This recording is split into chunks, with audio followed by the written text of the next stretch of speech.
Tight. Let's rock. That would be awesome. Can you make that? You can make that happen. Sure.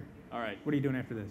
Let's. I'm going over to your house and getting Zork, and then we're gonna make this thing that's not gonna make us After any we money. go on the treasure hunt and find my $1 million.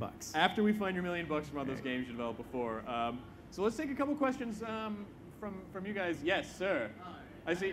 I'm nervous because you have a full notebook right there. Is this one question in 89 parts? Here, I want to. I'm going to be leaning on you, so I apologize. No problem.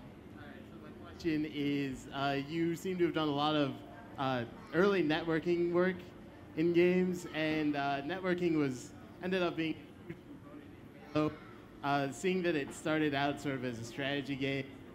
When during the development start really taking a look at how it works? Well, one of the things that we used to do a lot is when we would get a prototype together or get a game running for the first time, is we would actually make it run over the network first. Yeah, and the big payoff from that is that you don't have to do AI, because you could get your friends to run around and play the other actors that you might be fighting against.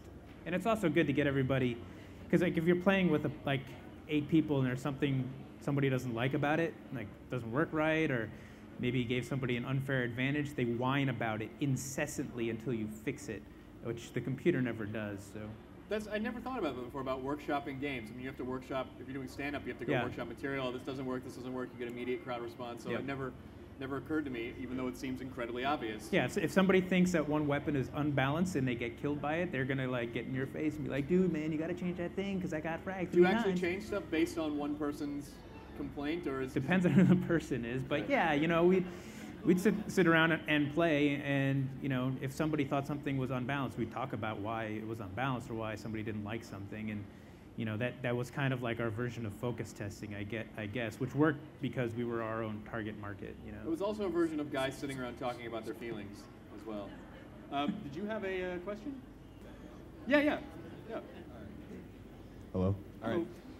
What would you say to someone, like, it sounds like you were really self-sufficient in all your designing and stuff. You knew how to program, you did it all yourself back in the day and everything. I don't know how to program, but I have an idea that I think is really good. This big elaborate thing I've detailed. Is it a realistic procedure for me to try and, pitch this idea to somebody, or should I figure out how to do it myself? Or like what would you say is a smarter thing to do, Did everyone hear that question? Yeah, so your question is, you've got this great idea, but you're not a programmer. Should you try pitching it to somebody else who might be able to make it, or should you try doing something on your own? You should definitely, if you're young and you want to get into the biz, do something on your own, because you're never going to have, it's very, very rare you're going to get any traction pitching like a game studio. Like, ideas are cheap. In our industry, ideas are cheap. Everybody's got an idea. It's really about how you're going to execute on it. So it's really hard to sell a company on an idea from the outside.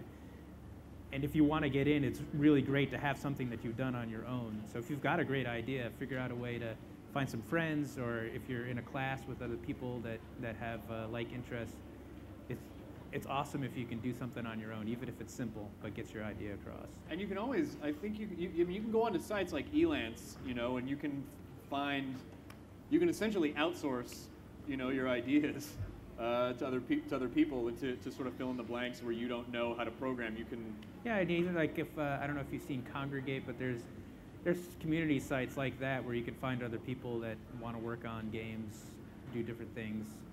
Are you a artist or idea guy or designer? What about IP issues then? All right, like, you're talking about finding people online or wherever to help you, people you might not necessarily know.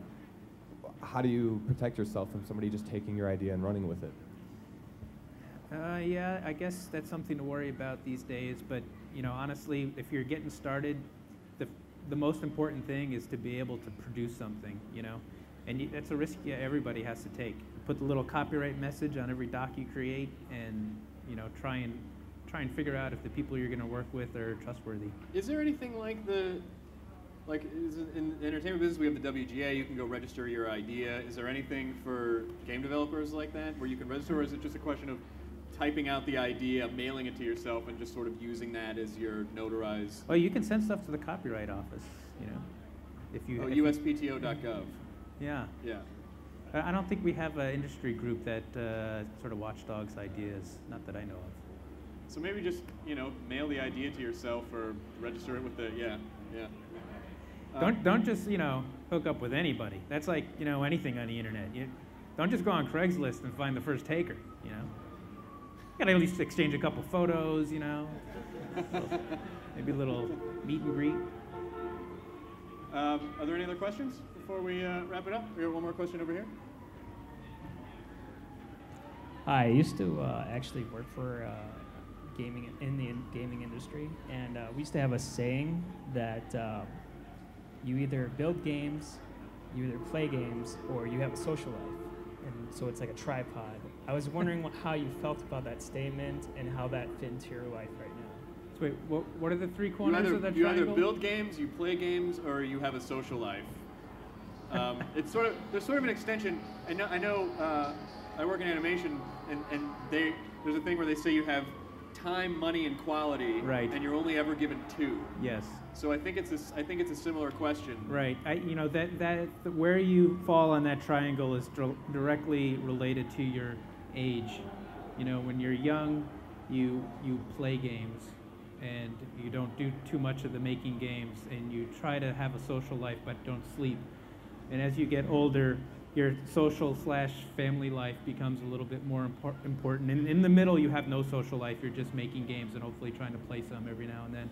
For me, I've been in this industry for, I guess, since '91. So you could do the math and you can figure that out. I would call it family life for me now is a real high priority.